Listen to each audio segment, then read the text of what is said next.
Alcohol. It seems to be an essential part of most social occasions.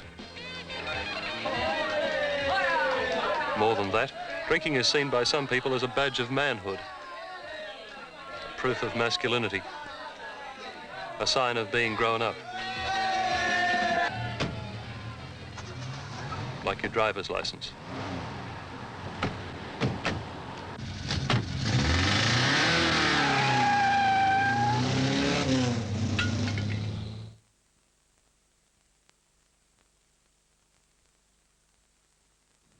How much do you know about alcohol? There are a lot of stories around, a lot of strange ideas. We went to talk to some people who've taken a special interest in the subject. What do I think about beer? It's life, isn't it, beer? Here? It's really good as long as you don't get too pissed. Everywhere you go nowadays, people drink. I don't know, I just drink it because it seems to be habit forming. I love it. I'm proud to be Australian, and I wouldn't go without it for a million. Yeah, a majority of the people that I know drink and drive, so... No, I drink and drive and I don't wear it. I'm against that. It's probably wrong, but how do you get around it? No, I've lost my licence through it. Oh, I don't get it back for about another 8 months. Whenever I get drunk, I don't give any thought to the people I might kill. I don't even give any thought to my own life until I come so close that I almost have an accident, and then I think what could have happened. Alcohol is a major factor in the deaths of half the drivers killed on the roads in Australia every year. Of drivers killed in single vehicle crashes, that is rollovers or arguments with telegraph poles or trees, alcohol plays a part in almost 3/4 of the deaths. And that's not to mention passengers, pedestrians, or those merely maimed or injured. Well, I think I can drink at least 10 schooners to a dozen without any problems whatsoever. Drive home with no problems whatsoever. Take it pretty easy driving, windows down. Just try and keep us, pretty straight ahead. I suppose you're a bit more cautious, aren't you? But you have some drinks, you don't care then, do you? Oh, I go a lot faster. Give it heaps round corners. See if it'll roll. Yeah, you know yourself, when you had a few drinks, you think you're driving all right, and you're not.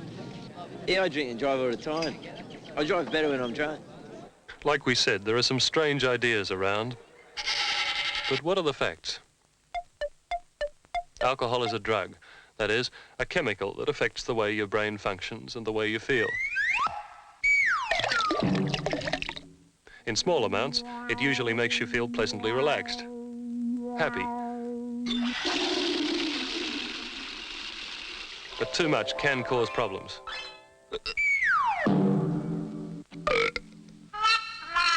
In the old days, alcohol was used as an anesthetic. It's a powerful depressant that slows down the working of your nervous system. It numbs your brain, dulls your judgment, slows your reactions, at the same time giving you an exaggerated and misplaced sense of confidence. Once alcohol is in your bloodstream, you can't stop it affecting your brain. There's nothing you can do about it. You know, to sober me up, I go home and have a glass of milk and a couple of cups of coffee. Wrong. Mint little lollies or something, they reckon it doesn't affect the breathalyzer and that, or put tomato juice in their beer. Wrong. But I imagine there's probably a few tablets or pills that you could drop. Wrong. Wherever possible, have a swim. Wrong. Cold showers, that's about it. Wrong. Throw up. Wrong. Because none of these things affect the amount of alcohol in your bloodstream. And that's what counts.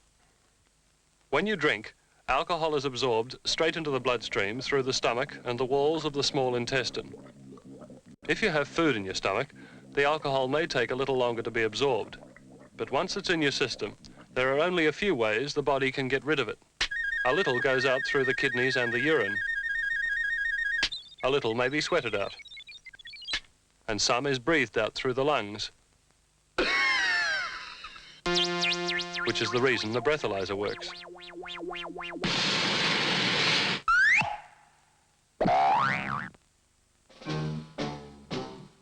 But most of it, over 90%, must be got rid of through your liver, which breaks it down and burns it up.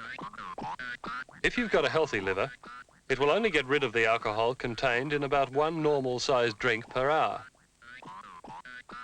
That means 1 glass of beer, 1 small glass of wine, or 1 nip of spirits per hour. It can't work any faster. Nothing will speed it up. So when you drink faster than about 1 glass per hour, alcohol accumulates in your system, pushing your blood alcohol level higher and higher. This blood alcohol level is expressed as a figure, a percentage, 0.05%, 0.08%, 0.10%, and so on. This figure indicates the percentage of alcohol in your blood. Because your liver can only get rid of alcohol at a fixed rate, after a heavy night's drinking, your blood alcohol level may still be over the legal limit for driving the next morning. Coffee, cold showers are no help. They may wake you up and create the illusion of sobriety, but they have no effect on your blood alcohol level. The only way to get sober is to give your liver the time to break down the alcohol in your system. What does all this mean in practical terms? How much can I drink before my driving's affected? University studies show quite clearly that even low levels of alcohol in your bloodstream will impair your ability to drive safely. The best advice one can give is not to have more than 1 or 2 drinks per hour. If you do drink more, know that 5 beers in 1 hour will bring you up around the legal limit and double your chances of having a smash. If you are lighter than average, or if your liver isn't in good shape, then even this amount may push you over the limit. 5 small glasses of beer in 1 hour. That's the same as a bit less than 1.5 bottles of beer, about 2 mugs of cider, 4 glasses of table wine or half a bottle, or 5 nips of spirits. Remember, your liver can only get rid of about 1 medium-sized drink an hour from your system. So if you're near the legal limit, never have more than 1 extra drink for every extra hour you spend drinking. Yeah, I drink and drive all the time. I drive better when I'm drunk. We thought we'd give our friend and one of his mates the chance to see how their driving was affected by alcohol in a controlled test situation. When this button is pressed, a piece of chalk is fired onto the roadway, which is the cue for the driver to brake. When the driver brakes, a second piece of chalk is fired onto the road. The distance between the 2 chalk marks shows the driver's reaction time. First, we got our subject up to the blood alcohol level of 0.08. Just blow into the little tube as hard as you possibly can.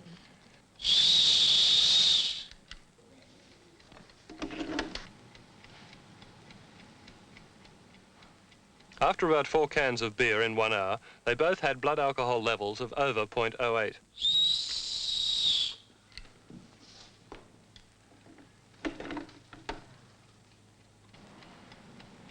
How do you feel, Gary?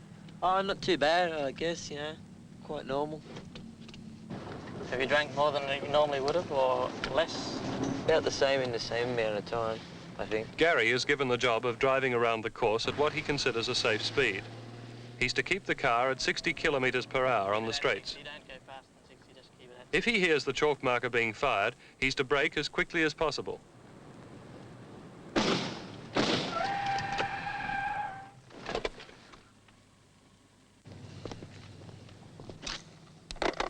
The reaction distance is measured. 14.7 metres, Ian. On his first attempt, Fred failed to respond to the braking signal at all. Do you feel your driving is affected by what you've been drinking? Yeah.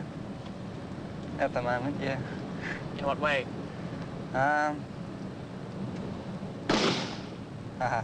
In that way. Stop there.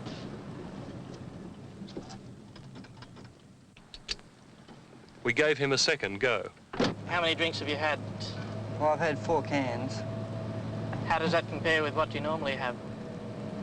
Oh, it's very little, actually. Normally I drink a lot more. Let's get it up to 60. There it goes again. You did a little bit better that time. Yeah, I did, didn't I?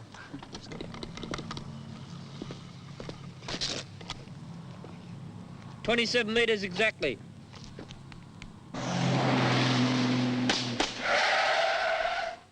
Next day, we brought our subjects back to try the test cold sober.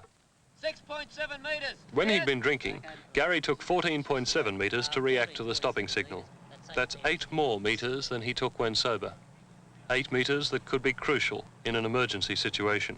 Do you think there is a bit of a difference in your reflexes when you have been drinking? My reflexes weren't as sharp, but still quite capable of handling it, I think. Do you think you drive better when you drink? No, I wouldn't say that, no.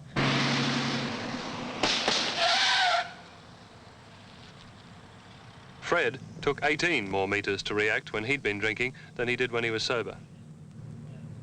I'm a little bit shocked. I must admit that the drinks I had yesterday did affect me a bit. I couldn't handle everything that was going on all at once. But today was all right. What sort of effect do you think the drinks had? They cut down my concentration. These blokes weren't drunk, and they knew what to expect. Out on the public roads with normal distractions and other traffic, how would they cope with a real emergency then?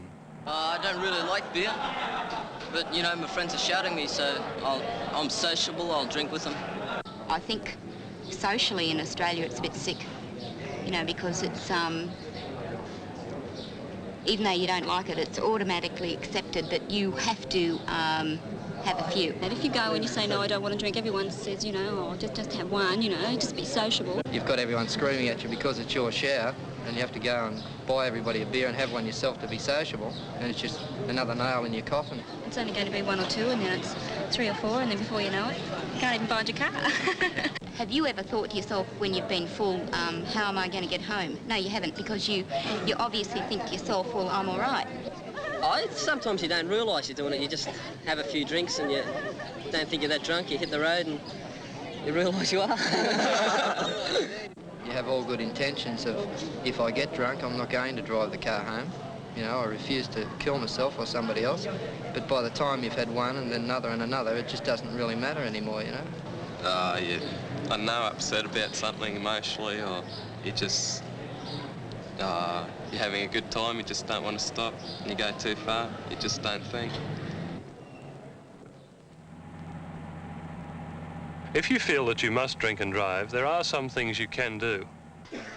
Be aware that if you're having more than about 1 drink an hour, then alcohol is accumulating in your bloodstream, dulling your judgment, slowing your reactions, making you feel more and more confident, but less aware of your mistakes.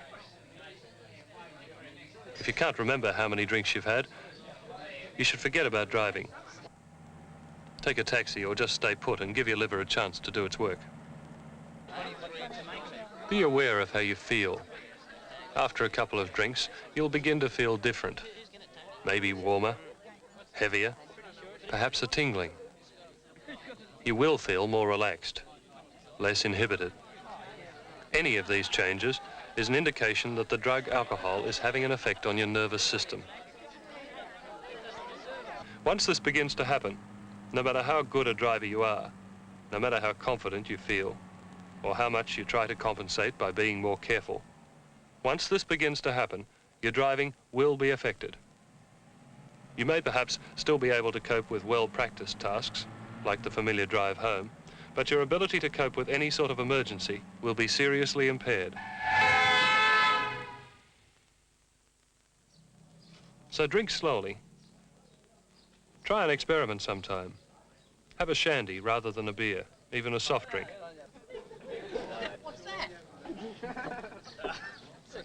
The world won't collapse around you just because you dare to be a little different. What are you doing tomorrow, Bob? You play squash tomorrow? Yeah, about lunchtime.